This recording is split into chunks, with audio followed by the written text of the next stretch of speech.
1976, as I contemplated the start of 6th grade in a new school and in a new neighborhood, a letter arrived in the mail. The letter explained that I'd been chosen as one of 3 students in my school system to be given the chance to make a film. A grant would provide the camera, film stock, processing, editing, equipment, and hands-on training from a movie mentor. All I had to do was write a script during my summer vacation. A script, just like Hollywood.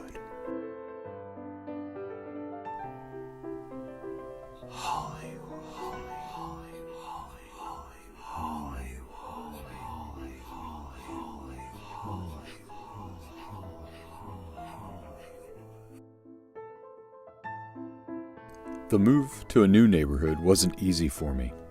The old stomping grounds in Twinbrook were a great place to be a kid. Access to a world of adventure on my bike, lots of kids my age to hang around with, and I loved my school. The best part was our school library, or rather our school librarian, Mrs. Houston. She encouraged me to pursue my passions. Actually, it was Mrs. Houston who submitted my name for the film grant. She was like that, helping you even when you didn't know you needed it. Always looking at the upside of a situation. When I left the old school, she wished me luck and reminded me to get my script done by September and to follow my passions.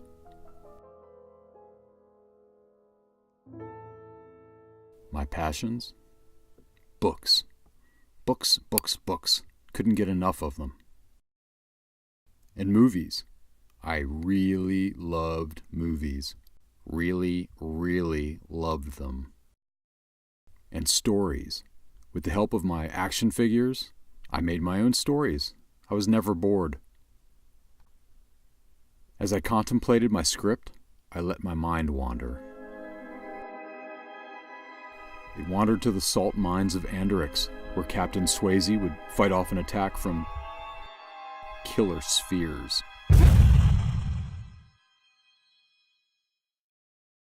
I imagined my own film crew in a cafe in Rome, sipping espresso on my Vespa.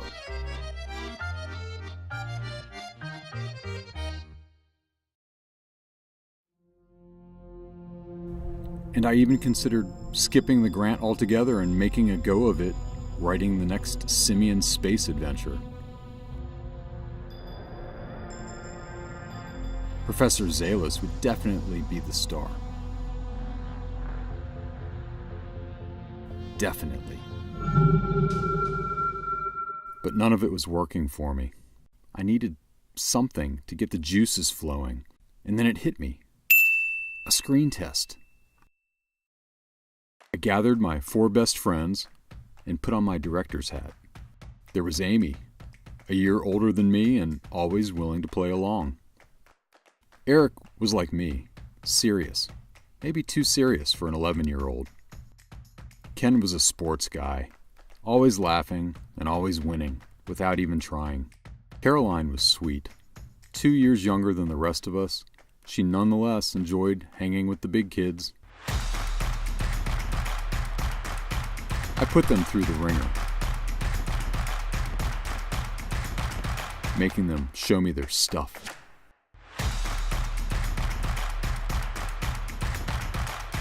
They knew that a major starring role was within their grasp.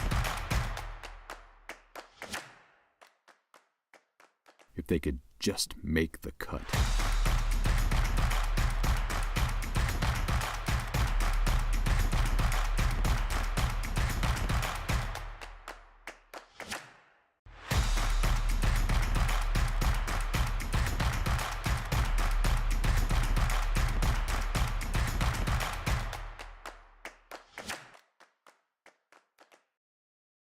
Now, I'm not sure where it all went wrong. My direction was gentle, smart, and not at all bossy. It started to crumble when Amy asked me, "Aren't you supposed to use a camera for this?" And things really went south when Ken found out that his salary was really just some popcorn. After the screen test, the summer was a blur. I wasn't feeling it. I was the one who saw color when others saw black and white. But nothing was working. And for whatever reason, I never finished my script.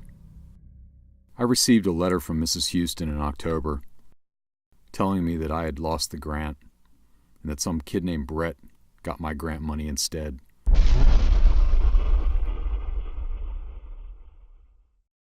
I still think about that moment. The moment I allowed a golden opportunity to slip through my fingers, like salt in the space mines of Andrix. Was it laziness? Maybe. Was it bad luck? Perhaps. But perhaps it was something more visceral, like fear. Fear of failure, of success, of a new experience. I still think about that moment and wonder, when will I get a chance to make my film?